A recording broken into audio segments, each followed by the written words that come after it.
Good morning बच्चों। कैसे हैं आप सब? अच्छे हैं। आज की पढ़ाई शुरू करते हैं। आज हम आपको पढ़ाएंगे वाक्य और उसके भेद। सबसे पहले हम वाक्य के बारे में समझ लेते हैं। वाक्य क्या होता है? वाक्य शब्दों का वह समूह जिसका एक निश्चित अर्थ हो, उसे वाक्य कहते हैं। जैसे सत्य की विजय होती है, यह एक वाक्य है। दो या दो से अधिक शब्द हैं इसमें और इसका एक अर्थ भी निकल रहा है।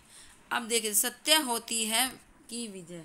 अब यह देखिए आप इसमें सत्य होती है की विजय, भाई शब्दों का समूह यह भी है और एक वाक्य में भी परिवर्तित है, परंतु इसका कोई एक अर्थ नहीं है, निश्चित अर्थ नहीं है। इसे पढ़ने से हमें इसका अभिप्राय समझ में नहीं आता, तो हम इसे वाक्य नहीं कह सकते।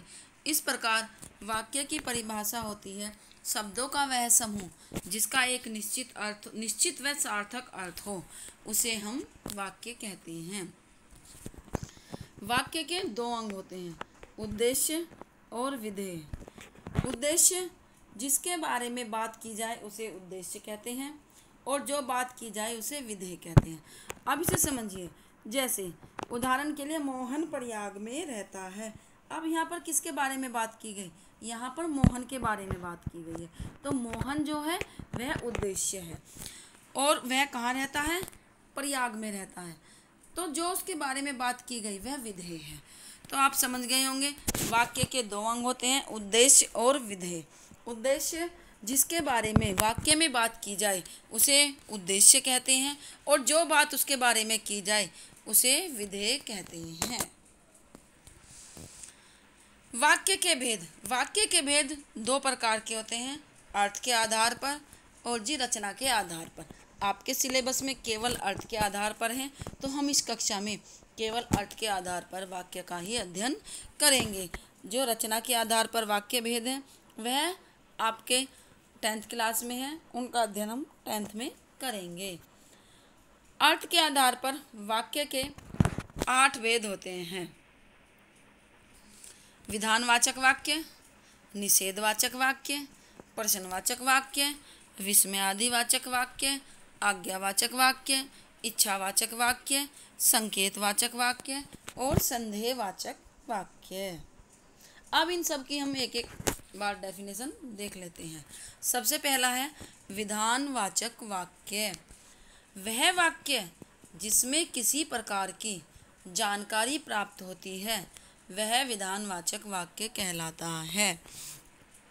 इसे इस प्रकार समझिए, वह वाक्य जिसमें एक सामान्य जानकारी, एक सामान्य सूचना हमें दी जाती है वह विधानवाचक वाक्य है।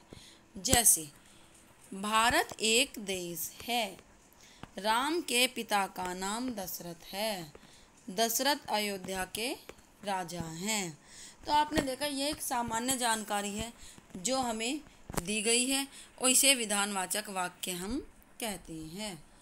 निषेधवाचक वाक्य, जिन वाक्यों से कार्य के न होने का भाव प्रकट होता हो उसे निषेधवाचक वाक्य कहते हैं। जैसे मैंने दूध नहीं पिया, मैंने खाना नहीं खाया।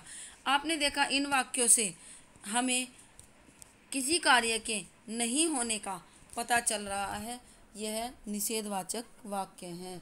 इसे नकारात्मक वाक्य भी कह सकते हैं। प्रश्नवाचक वाक्य, वह वाक्य जिसके द्वारा किसी प्रकार का प्रश्न किया जाता है वह प्रश्नवाचक वाक्य कहलाता है। उदाहरण के लिए, भारत क्या है, राम के पिता कौन हैं, दशरथ कहाँ के राजा हैं, तुम विद्यालय कब जाओगे, तुमने अपना कार्य क्यों नहीं किया, तुमने अपने माता पिता की आज्ञा क्यों नहीं मानी। तो आपने देखा कि इसमें क्यों प्रश्न पूछा जा रहा है, निषेधात्मक नहीं भी है, परंतु इसमें बाद में जहाँ पर प्रश्नवाचक चिन्ह आता है वो सब प्रश्नवाचक वाक्य के अंतर्गत आते हैं।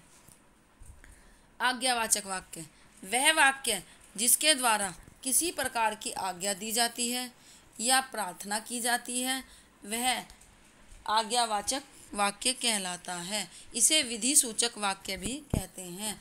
विधि का मतलब होता है आज्ञा। तो यह मतलब हम किसी को आज्ञा दें या किसी से प्रार्थना करें। जैसे आप कक्षा में टीचर पढ़ा रहा है, बच्चे पूछते हैं क्या मैं अंदर आ जाऊं? अब क्या आया? प्रश्नवाचक है, लेकिन हम क्या मांग रहे हैं? हम परमिशन मांग रहे हैं। जैसे मैं कहूँ बैठो, बैठिए, कृपया बैठ जाइए, शांत रहो, कृपया शांति बनाए रखें। तो ये सब क्या है? यह आज्ञावाचक वाक्य हैं। विस्मय आदिवाचक वाक्य वह वाक्य जिससे किसी प्रकार की गहरी अनुभूति का प्रदर्शन किया जाता है वह विस्मय आदिवाचक वाक्य कहलाता है। यानी जहाँ पर हम अपने मन के भाव इसमें प्रकट करें वो विस्मय आदिवाचक वाक्य होते हैं। जैसे हमें किसी बात से बहुत खुशी हुई, हमारे क्लास में प्रथम स्थान प्राप्त कर लिया, तो हम कहेंगे अरे मैं फर्स्ट आ गया, तो मेरे खुशी के भाव प्रकट हो रहे हैं। हमने कहीं बहुत सुंदर देखा तो हमने कहा आहा कितना सुंदर उपवन है। बहुत ठंड हो रही है तो हम कहेंगे ओह कितनी ठंडी रात है, बल्ले हम जीत गए।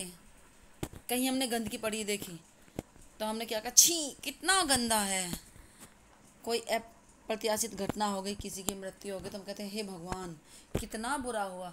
तो जब हम अपने मन के भाव जिन वाक्यों के द्वारा हम प्रकट करते हैं वह क्या कहलाते हैं? विस्मय आदिवाचक वाक्य कहलाते हैं। इच्छावाचक वाक्य जिन वाक्यों में किसी इच्छा, आकांक्षा या आशीर्वाद का बोध होता है उन्हें इच्छावाचक वाक्य कहते हैं।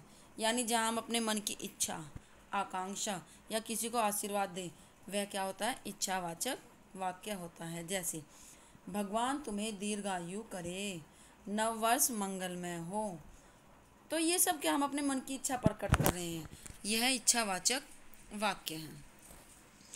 संकेतवाचक वाक्य जिन वाक्यों में किसी संकेत का बोध होता है उन्हें संकेतवाचक वाक्य कहते हैं। जैसे राम का मकान उधर है, सोनू उधर रहता है। संकेतवाचक वाक्य इसमें एक क्रिया दूसरी क्रिया पर निर्भर रहती है। जैसे यदि वह मेहनत करता तो सफल अवश्य हो जाता। नंबर 8 संदेहवाचक वाक्य जिन वाक्यों में किसी कार्य के करने या होने में कोई संदेह हो उसे संदेहवाचक वाक्य कहते हैं। जैसे शायद आज वर्षा होगी, क्या यह वहाँ गया था, क्या उसने अपना काम कर लिया था। ठीक है, तो जिसमें किसी कार्य के करने या होने में संदेह उत्पन्न हो उसे हम संदेहवाचक वाक्य कहते हैं। अब आपके ने वाक्य पढ़ा, वाक्य के विषय में जानकारी प्राप्त की। धन्यवाद।